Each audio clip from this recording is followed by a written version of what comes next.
Hello mga boss and welcome back sa ating channel. For today's video, paano nga ba makapag-earn pa dito sa ating Lord 9? No? So sulit pa nga ba siyang laruin? So para sa akin, sulit pa naman. Lalo na kung makapag-drop ka mga boss ng items na pwede mong ibenta. Kagaya niyan, no?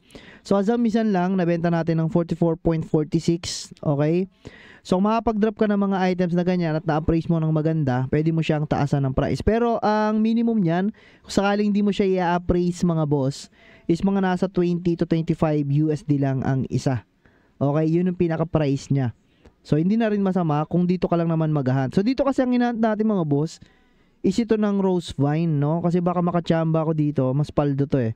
So serad bow mga boss, okay? Pero naman, pwede tayo dito. Kaya lang, di ko pa siya kayang 24 hours dito, no? Siguro mga 7 to 8 hours lang na pagpa-farm dito, no? Nakaano lang tayo, puro range lang. So rose vine lang talaga yung kinakanaan natin mga boss. So napalayo na pala tayo, wala na tayo sa rose vine. Ayun, so dito tayo mga boss. Ang layo na natin sa rose vine. Ayan, so balak lang tayo dyan. So dyan lang tayo nag-hunt kasi naka-unlimited tayo mga boss eh. Okay. So punta tayo dito. So dito lang tayo pupwesto, banda dito. Yan, so may mga rose vine dyan. Okay.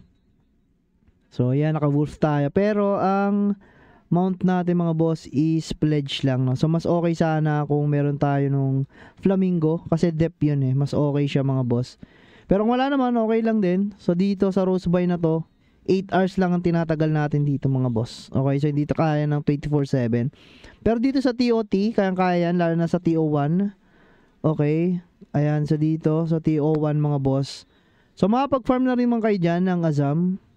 Ayan, meron dito eh, sa may Scorpion. Ayan, so Azam is an crossbow. So nun din sa 2. Kaya lang hindi kayo nga magko-progress, yun ang problema. Kaya talagang tinatsaga natin dito mga boss sa rose vine kasi at the same time lumilevel up tayo habang nagfa-farm, no?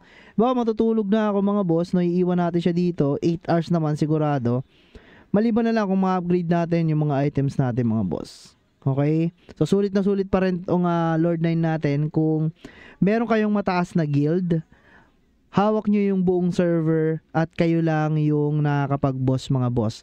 Ibig sabihin, pagdating dito sa mga PK area na yan, mga boss, is kung hawak nyo yung server, is malaya kayo nakakapag-farm, walang papatay siya. Kung may pumatay man, kawawa yung pumapatay sa inyo mga boss. So yun yung lamang ng meron kayong guild. So wag yung iiwan kung meron kayong magandang guild at hawak nyo yung server mga boss. Okay? So yun lang masasabi natin about dito sa Lord 9 ngayon. Dahil nga lumabas na yung Emir, pero sulit na sulit pa rin naman laruin itong Lord 9. So again, this is Potski mga boss.